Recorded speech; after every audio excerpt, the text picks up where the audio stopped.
어떤 사람을 우리는 건강하다라고 말할 수 있을까요?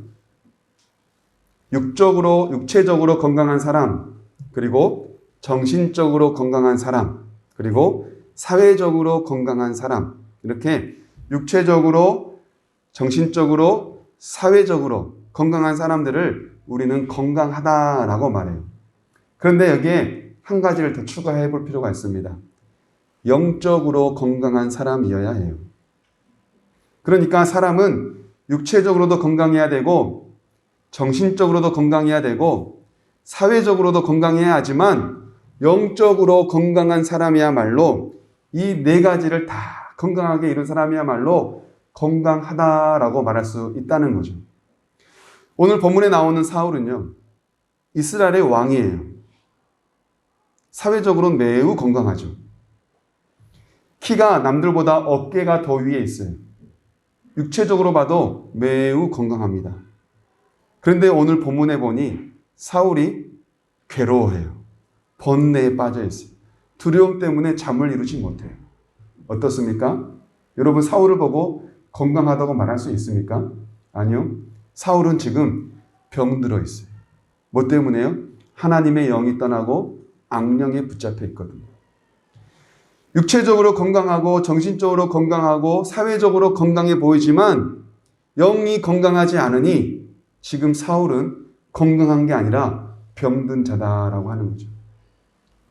사울에게 하나님의 영이 있을 때 그에게 일어났던 일들이 있습니다. 사울이 하나님의 영이 사울에게 가득하게 강력하게 임하실 때 어떤 일이 났어요? 아버지의 잃어버린 나귀를 찾아 나선 무명의 한 청년이 누가 됩니까? 이스라엘의 왕이 되지 않습니까? 하나님께서 사울에게 임했을 때 사울이 암몬 자손이 이스라엘 백성을 모욕한다는 이야기를 듣고 소를 찢어가지고 각 지파에 보내 군사를 소집하는 담대함을 보이지 않아요? 하나님의 영이 사울에게 임했을 때 했던 사건이에요. 하나님의 영이 사울에게 임했을 때 사울은 그 암몬의 적군 한 가운데를 침투하여 들어가서 하나님의 백성을 모욕한 이스라엘 백성들을 물리치는 그 용감한 용사로 또 하나님의 성령에 붙들려서 쓰임받는 그 귀한 일을 또한 감당해요. 이처럼 하나님의 영에 임했을 때 사울은 하나님의 사람이었어요. 이 모든 것은 사울이 한 것이 아니라 사울에게 임한 하나님의 영이 사울을 통하여 하신 하나님의 일이라고 하는 거예요. 그런데 이제 오늘 본문에 보니 사울에게 그 하나님의 영이 떠나고 없습니다. 사울에게 임한 건 뭐예요? 하나님이 부리시는 악령이 임했다고 말해요. 여호와께서 부리시는 악령이 사울에게 임하자 사울은 번뇌에 빠집니다. 두려움과 고통과 시름과 잠을 자지 못하는 그 괴로움 가운데에 병든 자가 되고 말해요. 하나님의 영이 있을 때는 매우 건장하여 하나님의 손에 쓰임받는 하나님의 사람이었지만 하나님의 영이 떠나고 나니 병든 자가 되고 말았다는 거예요. 그러니 우리 삶 가운데 건강하다라고 말하는 건 육체적, 정신적, 사회적으로 건강할 뿐만 아니라 하나님의 영이 임한 하나님의 영이 우리의 삶을 붙들고 있는 하나님과 함께 동행하며 성령으로 충만한 삶이야말로 뭐예요? 건강하다라고 우리는 말할 수 있다는 거죠. 여러분 어떻습니까? 여러분은 건강하십니까? 지금 당장 병원에 가보셔야 돼요.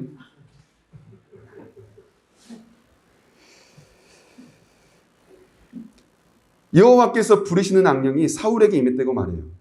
그러면 여호와께서 부리시는 악령은 뭘 의미할까요? 여호와께서 부리시는 악령이 사울에게 임했다라고 하는 건 하나님이 선과 악, 복과 화, 빛과 어둠, 이 모든 것을 다 주관하신다는 것을 의미해요. 하나님은 은혜도 주시지만 벌도 주세요. 하나님은 사랑도 주시지만 저주도 내릴 수 있다는 거죠. 사울에게 악한 영이 임했다라고 하는 건 하나님은 선한 영의 주인이기도 하지만 악한 영의 주인이다라고 하는 것이죠. 그러니 사울의 이 삶의 모든 것은 하나님의 손 안에 들어있다는 것을 의미합니다. 그런데 우리가 여기서 한 가지를 더 생각해 봐야 돼요. 왜 하나님께서는 이 사울에게 악한 영을 주셨을까요? 이왕이면 선한 영을 주시지. 왜 악한 영을 주셔서 사울을 이렇게 번뇌에 빠지게 했을까요?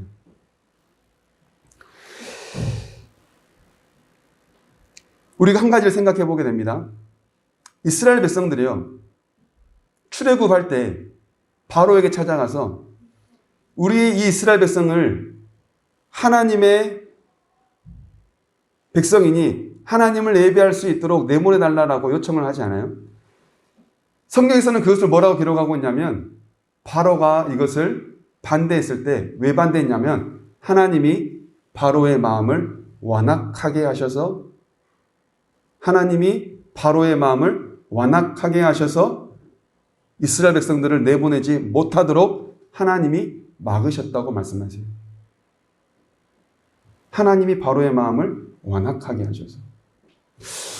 그러면 왜 하나님께서는 사울에게 이렇게 악령을 주시고 바로에게 이 완악한 마음을 왜 주셨을까요? 바로에게도 선한 마음 주시지. 그래, 가서 예배해야지, 예배해. 이렇게 하면 더 좋았을 텐데 왜요? 우리 출애굽기에 그 말씀이 나와 있습니다. 함께 찾아보실까요? 출애굽기 7장인데요. 출애굽기 7장 3절에서 5절. 우리 함께 읽어봅니다. 시작. 내가 바로의 마음을 완악하게 하고 내 표징과 내 이적을 애굽 땅에서 많이 행할 것이나 바로가 너희의 말을 듣지 아니할 터인즉 내가 내 손을 애굽에 뻗쳐 여러 큰 심판을 내리고 내 군대 내 백성 이스라엘 자손을 그 땅에서 인도하여 낼지라. 내가 내 손을 애굽 위에 펴서 이스라엘 자손을 그 땅에서 인도하여 낼 때야 애굽 사람이 나를 여호와인 줄을 알리라 하시매. 아멘.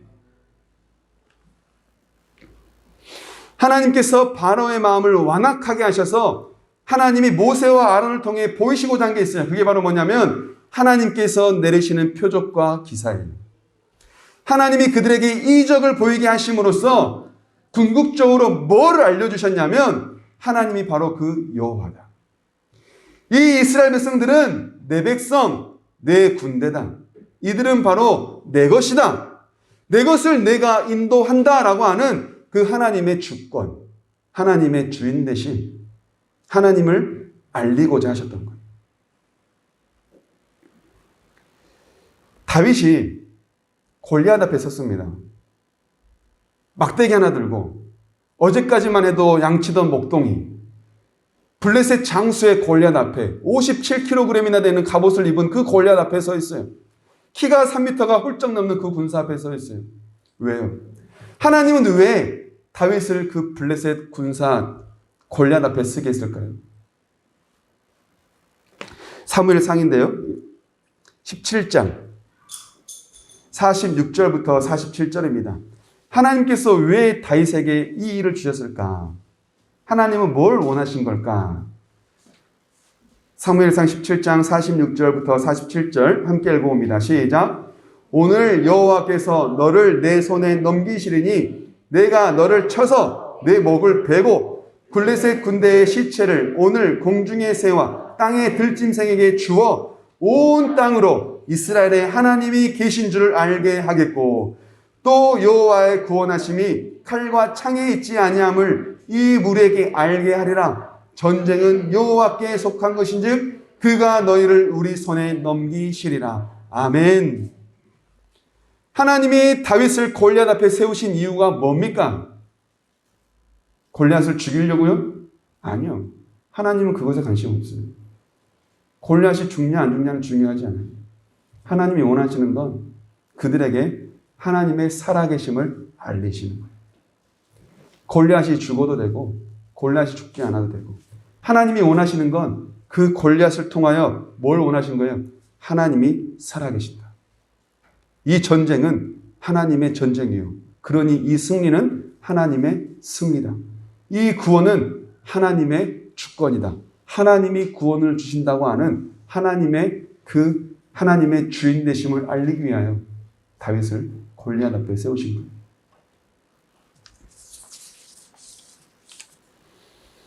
하나님께서 사울에게 악령을 주신 이유가 뭡니까?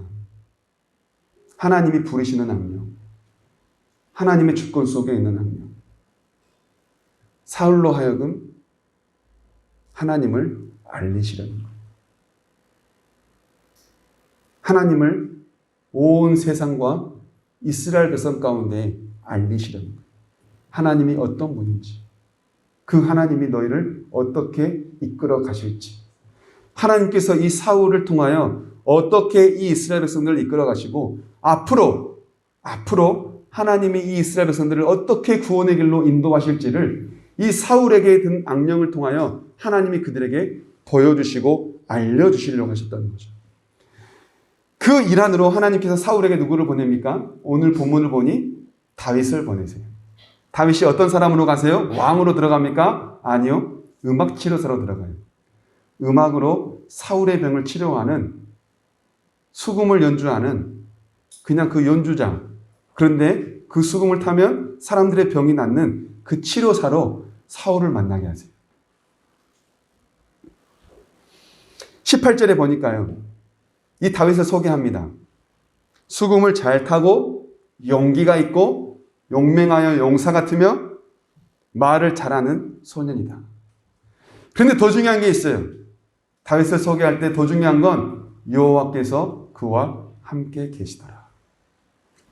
사울은 하나님의 영이 떠나고 악령이 임한 자였지만 다윗은 여호와께서 함께하는 자였어요. 여기서부터 시작됩니다. 사울과 다윗의 본격적인 만남이 여기서부터 시작돼요. 사울은 하나님의 영이 떠나고 다윗에게 하나님의 영이 임해요. 하나님의 영이 떠난 자와 하나님의 영이 임한 자가 만납니다. 어떤 일이 일어날까요?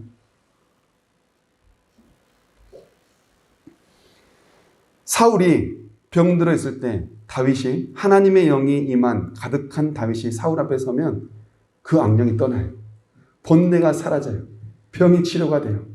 사울에게는요, 다윗이 꼭 필요한 존재가 돼요. 사울은 다윗 없이 하루도 살 수가 없어요. 뭘 의미합니까? 하나님의 영이 악령을 다스리는 거예요. 하나님의 영이 악령을 이기신 거예요. 물론 이 둘 다 하나님의 손에 나온 것이지만 하나님의 영이 충만한 다윗이 하나님의 영이 떠난 사울을 이겼다는 것을 우리에게 보여주세요. 하나님의 영이 충만한 다윗이 하나님의 영이 떠난 사울을 다스린다는 것을 우리에게 보여주시는 거예요. 여러분, 사울 시대는 우리가 한마디로 이렇게 말할 수 있어요. 불순종의 시대, 그리고 실패한 시대. 그런데 다윗이 등장하면서부터 이 불순종하고 실패한 시대가 점점점 치료되고 회복되기 시작해요. 이 시작점이 언제예요? 다윗이 사울을 치료하면서부터예요. 하나님께서는 이것을 통하여 앞으로 하나님이 이 병든 이스라엘을 어떻게 치료해 가실지를 알려주세요. 하나님이 다윗을 통하여 이 병든 이스라엘, 불순종하고 실패하여 죄로 가득한 이 이스라엘을 어떻게 치료해 가실지를 알려주시기 위해 사울에게 악령을 주시고 하나님의 영이 충만한 다윗을 그에게 보내셔서 그의 병을 치료하게 하셨다는 거예요.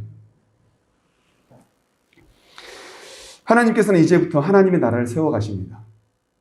성령으로 충만한, 하나님의 영으로 충만한 하나님의 나라를 다윗을 통하여 이제 이루어 가시는 거죠. 여러분, 이것을 통하여 하나님께서는 오늘날 우리에게 이 병든 세상과 무질서하고 부패한 타락한 이 세상을 어떻게 회복해 가시고 어떻게 치료하실지를 꿈꾸게 하세요. 다윗이 사울을 치료하는 것은 그냥 사울 한 사람을 치료한 게 아니라 하나님 앞에 불순종하여 패역한 이스라엘 백성들을 다윗이라고 하는 이 사람, 하나님의 영이 충만한 사람을 통하여 어떻게 이스라엘을 회복해 가실지를 보여주므로 우리에게 누구를 기대하게 하는 거예요? 예수 그리스도를 기대하게 하는 거예요. 예수님을 통하여 이 세상을 어떻게 치료하시고 예수님을 통하여 병든 우리를 어떻게 낫게 하셔서 하나님의 사람으로 세워가실지를 오늘날 우리에게 기대하게 하신다는 거죠. 여러분, 우리가 누구입니까? 우리가 누구예요?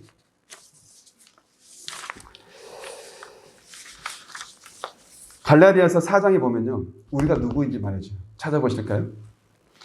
갈라디아서 4장 4절부터 6절입니다. 갈라디아서 4장 4절부터 6절 우리 한 절씩 읽어봅니다. 시작. 때가 참에 하나님이 그 아들을 보내사 여자에게서 나게 하시고 율법 아래에 나게 하신 것은 그 아들은 예수님이에요. 율법 아래에 있는 자들을 속량하시고 우리로 아들의 명분을 얻게 하려 하심이라. 너희가 아들임으로 하나님이 그 아들의 영을 우리 마음 가운데 보내사 아빠 아버지라 부르게 하셨느니라. 아멘. 여러분, 우리가 누굽니까? 하나님을 아빠 아버지라 부르는 하나님의 자녀예요. 그리고 하나님의 자녀된 우리에게 무엇을 부어주셨어요? 그리스도의 영, 하나님의 영, 성령님을 부어주셨어요. 그러면 우리는 하나님을 아버지라 부르는 우리는 누구입니까? 성령의 사람이라는 거예요. 예수 그리스도를 믿음으로 우리에게 성령 하나님을 약속해 주셨다는 거예요. 예수님께서 요한복음 14장에서 약속해 주시는 게 바로 이거예요. 하나님의 영이 너에게 임할 거다. 그러니 내가 가야 된다. 내가 가야 보혜사 성령이 오셔서 너희와 영원히 함께 할 수 있다. 그러니 내가 가는 것을 슬퍼하지 말라. 그가 오면 너희에게 참 평안을 주시고 무엇을 할지 알려주실 것이다. 이게 하나님의 약속이지 않아요. 성령 하나님이 우리에게 오셔서 영원히 우리와 함께 하신다는 그 주님의 약속이 있다는 거죠. 그러니 우리는 누구라는 거예요? 하나님의 영이 임한 성령의 사람이라는 거예요. 두 손을 가슴 앞에 모으고 따라해 봅니다. 나는 성령의 사람입니다. 우리는 성령의 공동체입니다. 아멘. 우리가 누구인지를 바로 알아야 돼요. 내가 누구인지를 알아야 내가 뭘 할지를 아는 거예요. 내가 누구인지를 알아야 내가 어디에 있을지를 아는 거예요. 여러분, 우리가 누구예요? 우리는 성령의 사람이에요. 그러면 우리가 어디로 가야 할지 알겠죠. 우리가 어디서 무엇을 해야 할지 알겠죠. 성령의 사람에게 주신 사명이 뭘까요? 그렇다면 하나님은 우리에게 뭘 원하실까요? 우리가 뭘 하기 원하시겠습니까? 다윗을 통하여 우리에게 말씀하시죠. 다윗을 통하여 우리가 무엇을 해야 하는지, 성령의 하나님의 영에 충만한 우리가 뭘 해야 되는지를 알려주세요. 다윗이 사울을 치료한 것처럼 다윗이 사울에게 임한 그 번뇌와 고통을 치료하고 물리치신 것처럼 우리에게 이 세상의 번뇌와 죄악을 물리치기를 원하세요. 성령의 사람인 우리로 하여금 이 세상의 번잡하고 조잡한 세상의 법들과 세상의 무질서함과 세상의 타락과 세상의 죄악들을 물리치고 이 세상을 빛으로 세워가기를 하나님이 우리에게 그걸 원하신다는 거예요. 여러분, 교회의 사명, 우리 교회의 사명 뭡니까? 우리 교회 사명 여기 있잖아요. 읽어보실까요? 시작. 네. 여러분 위에서부터 읽을 줄 알았어요. 저는 밑에서부터 읽거든요. 이렇게 방향이 돼 있잖아요. 점점 올라간다 해가지고. 자, 시작. 위로, 회복, 소망. 아멘. 이 사명 뭐예요? 뭡니까, 여러분? 뭘 위로하고 뭘 회복해야 됩니까? 위로하니까 우리는 얼른 생각할 수 있는 게 세상적인 슬픔과 고통 가운데 빠져 있는 사람들을 위로하는 것이라고 먼저 생각할 수 있어요. 물론 그것도 중요합니다.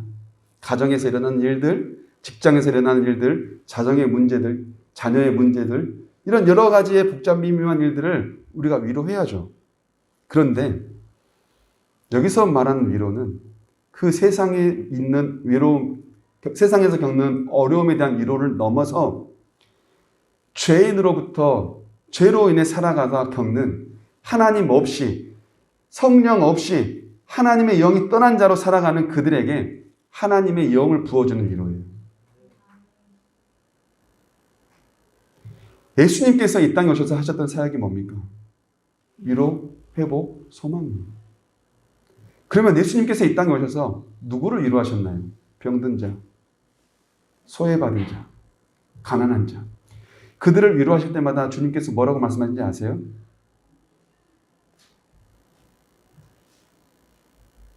너에게 구원이 임했다. 여러분, 우리가 할 위로는요, 세상의 사람들이 괴로워하는 위로, 그걸 넘어서야 돼요. 그 위로는요, 이미 여기저기서 다 해요. 병원 가도 할 수 있고요. 친구들 만나서도 받을 수 있고요. 그냥 부족한 게 채워지면 위로가 돼요, 그건. 우리가 정말로 해야 될 위로는 하나님의 영이 떠난 자들에게 하나님의 영을 부어주는 위로예요. 그게 바로 구원의 위로고, 구원의 회복이고, 구원의 소망이에요. 여러분, 이게 바로 오늘날 우리가 감당해야 될 성령의 사람의 사명입니다. 여러분, 하나님께서 우리에게 주신 이 사명 감당합시다. 하나님께서 우리에게 주신 이 사명 잘 감당할 수 있기를 원합니다. 여러분, 우린 누구예요? 성령의 사람이에요. 우린 누구예요? 성령의 사람이에요. 그러면 누가 하는 겁니까? 내가 하는 거예요? 아니요. 성령님이 하세요. 그러니 내가 할 수 있다, 없다. 미리 그것 때문에 두려워하거나 걱정할 필요가 없어요. 성령님이 하세요. 우리는 이미 예수 그리스도를 믿음으로 말미암아 우리 안에 성령이 거하시는 성전 삼아 주셨으니 내 안에 계신 성령님이 하신다. 이 믿음 가지고 나아가면 하나님이 하세요. 성령 하나님의 역사하심으로 이 사명 잘 감당하는 우리 모두가 될 수 있기를 주님의 이름으로 축원합니다. 아멘. 우리 주신 말씀 생각하시면서 함께 찬양합시다. 오소서 진리의 성령님.